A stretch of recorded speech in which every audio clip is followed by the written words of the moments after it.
There were some exciting games in round 2 of the Norway Chess tournament, but only one decisive game. Let's take a look at it. Anish Giri with the white pieces against the Frenchman Maxime Vachier-Lagrave. And Giri, very interestingly, goes into Vachier-Lagrave's favourite Najdorf variation. Now that's a bit of a surprise. Giri likes to play pretty solidly with white, but today he went for probably the most aggressive line against the Najdorf, bishop g5. Now, in playing this, of course, he knows that Vachier-Lagrave is a great theoretician, so Giri must have something up his sleeve. Let's take a look and see what it is. Well, Vachier-Lagrave has played various moves against bishop g5, various different systems. Today he went for the move or the variation which currently theoretically is one of the most critical and actually doing pretty well for black at the moment, and that is the so-called delayed poison pawn variation. So instead of playing queen b6 straight away, you throw in h6 and bishop h4 first. Now this has various implications for the position, one of them being that white can't go in for the variation with knight b3 because queen e3 check is a very annoying move, hitting both those pawns. You could say the main line of this system is queen b2, and this has been tested in quite a few games over the past decade, and now e5 and this move g5. You can see the point obviously of h6 and knocking the bishop back. This move g5 has really come to the fore, and it's incredibly complicated, but black seems to be doing pretty well in this variation. Today Giri played a3. Well, a curious little move. What's the idea? Well, if black takes the pawn, then you win the queen with knight a4, queen b4 impossible. That's a pawn guarding the b4 square, so the queen is trapped. So that's the point of a3. Of course, there are other purposes, other functions to the move. We might see that later on. But of course, black doesn't need to take. Bishop e7. One of the problems that white now has is that you can't play queen d2 here, because now you can simply take that pawn. The rook is unguarded, so black just wins 2 pawns there. So in order to do anything, you have to retreat the bishop. Excuse me, just 1 second. So there's a discovered attack threat against the queen, so the queen drops back. Still can't take on b2. So, curious situation. White has taken 1, 2, 3 moves to get to f2 with the bishop, and black has taken 2 moves to get the queen to c7. Who benefits from this? Well, I would say black, actually, because I don't think the bishop is particularly well placed on f2. It's an okay square, but is it really worth spending a tempo? Well, let's see. Queen f3. So Giri playing in the most aggressive way, wanting to castle queenside. Grishuk actually played exactly this system against Maxime in the London Chess Classic just a few months ago in December 2015, and there Maxime played b5, and they arrived at a very double-edged position after this. And d5, very important for black to counter this idea of g5 by breaking in the centre, and then knight e4. I mean, it was a very double-edged game. Both sides had chances. No doubt Giri would have been ready for that, but instead, after about 5 minutes thought, Maxime played knight bd7, the standard Najdorf move. And he's actually played this before.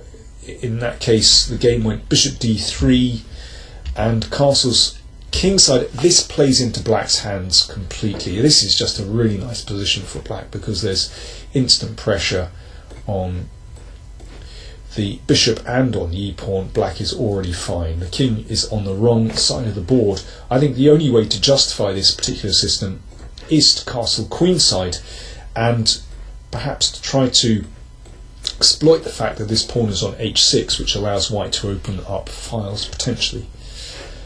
So b5 from Maxime. Now you can get away with this. White cannot play e5 because bishop, which attacks the knight and the rook, because black has bishop b7, typical Najdorf tactic, hitting the queen. So g4 played by Giri. So here we go. This is the idea. The bishop is out of the way, so white has time to push the g-pawn forward, and black has to react quickly. Otherwise, something like h4 and g5 will happen really quickly, and black could be overrun. Now, Maxime played the classic Najdorf strategic counter here. He played g5. You could simply play bishop b7 here, actually, because there is already pressure building on this pawn. Knight c5 potentially coming already. I think bishop b7 is a decent move. But after almost 15 minutes thought, Maxime played g5. I like this move very much. I like this whole strategy in the Najdorf. Oh, by the way, just talking about the clock times, time control in Norway Chess is 1 hour 40 minutes for 40 moves to get to move 40. Then 50 minutes are added to get to move 60. And then you get 15 minutes for the rest of the game, and only at that point do you start playing with an increment of 30 seconds. So just to repeat that, in the first and second time controls there is no increment. So first time control, 1 hour and 40 minutes, and you have to play 40 moves, so quite fast actually.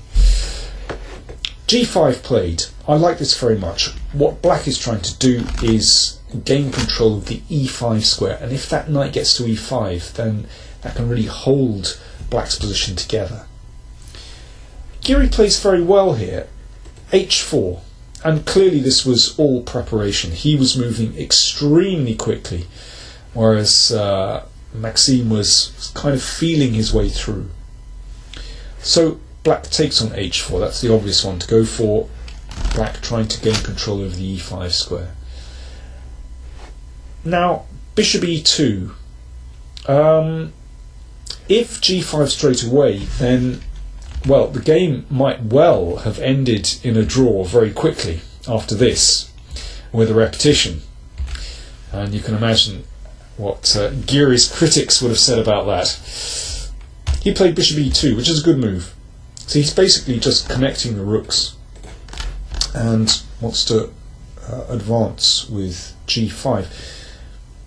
Now, black could play knight e5 here, but after queen f4, already this is potentially a bit unpleasant. g5 is coming very quickly, and there's crazy complications that start like this, and then e5 looks pretty good for black. So it looks like you're threatening the queen, going to take here, but after knight d5,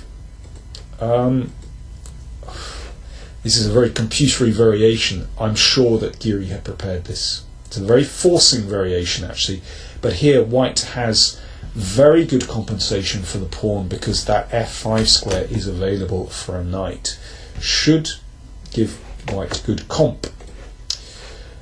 At this moment, Maxime thought for 32 minutes, and I think he was absolutely right to take his time here, because it really is already a critical moment in the game. Rook g8, so obviously directed against g5. And here, well, Giri now must have been out of his prep, because he thought for 46 minutes, but he didn't come up with a good idea. He played rook dg1, which looks pretty normal, but we'll see how this was countered in a second. He has a couple of continuations which look interesting. Queen f4 is not bad. Simple idea. You want to try and attack this pawn. And if e5, this looks to me like a very promising piece sacrifice, threatening perhaps g5, or maybe a rook to f1. This looks really, really scary. And the other move is g5. Maybe this is the most straightforward move. So basic idea is to give up this pawn, check here, just opening up the lines. I think this is just one possible idea, and just take on f4 and then bishop h5. So if black's king escapes, you take on f7 and then e6 caves in. So those look like better continuations. Instead, Giri played rook g1, which on the surface of it doesn't look like a bad idea, just preparing g5. But this was a brilliant move from MVL. He thought less than 2 minutes before playing d5. What a brave move. Fantastic stuff. So the first thing to note is that the queen defends the pawn. This pawn is actually very useful. Well, white has to take this, really. I thought at first he was going to play bishop b7, which kind of lines everything up here. Well, it's possible. Instead, Maxime pretty quickly had played knight e5. He'd obviously prepared this while Giri was having his big think, which nudges the queen out of the way. The queen can't take on f4 because of knight d3. That's unfortunate.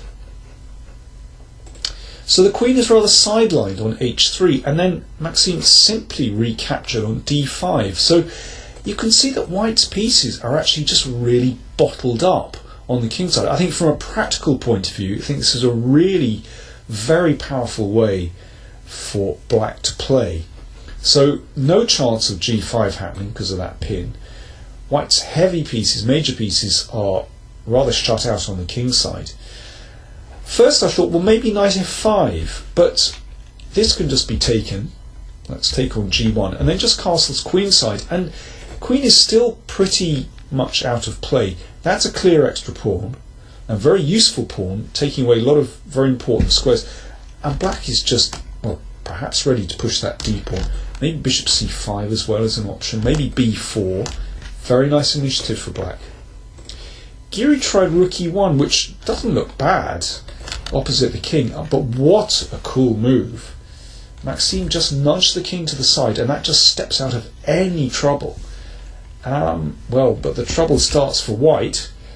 Knight f5, that got taken. Now, simple move, bishop c5, great move. You can see how important it was to step out of trouble on the e-file. Bishop c5, really strong move, because if this is exchanged off, then all these dark squares, maybe that rook is going to come into g3. There's also potentially a queen e3 check. Great position for black, and white's king is perhaps in big trouble. d4 happening as well, nasty position. So Giri retreated with the queen, but now MVL just powered forward. I mean, white is just going backwards now, and these moves were bashed out. I mean, black's pieces are just kind of drawn into white's position as though just being dragged there by a magnet. I mean, it's just so powerful. There's no real defense. I mean, this is a great move. So threat just to take and play d3, uncovering an attack here. Also, just simply knight g3, and after this is taken, recapture with the pawn. And what a strong passed pawn. Great position. Giri tried bishop f3, but this lost immediately. Knight takes bishop. If queen takes d3, that's the move I mentioned earlier. Queen's attacked, bishop e3 coming. So Giri took on a8. But Frenchman crashed in with this check. If that gets taken, then I'm afraid the king just gets mated. That's a nice move. I mean, there are loads of ways to win this position. You can play queen c2 check, but f3 is rather beautiful. If bishop f3, then queen c2, the king's escape route has been blocked, or king f3. Well, that's pretty good as well. Queen e3, mate, beautiful stuff. So the king stepped up. Well, of course, it's completely over, but Giri just wanted to be shown exactly how. d3, great move. Maxime is a fantastic calculator. Of course, he'd seen this all through to the finish. And after queen takes knight, bishop e3 check. Pity that Giri resigned here. Would have been nice to see a checkmate on the board. But let me show it to you. King d1 and queen c2 mate. And if king takes d3, queen c4 checkmate. Fantastic game by Maxime. Great to see the knight off crashing through as well. But somehow a most uncharacteristic game for Anish Giri. I kind of feel sorry for him actually, because he came in for a lot of criticism after his all draws performance in the candidates. He wasn't risking enough and so on. But when he does risk, well, this is the danger. Something like this can happen to you. Thanks for watching.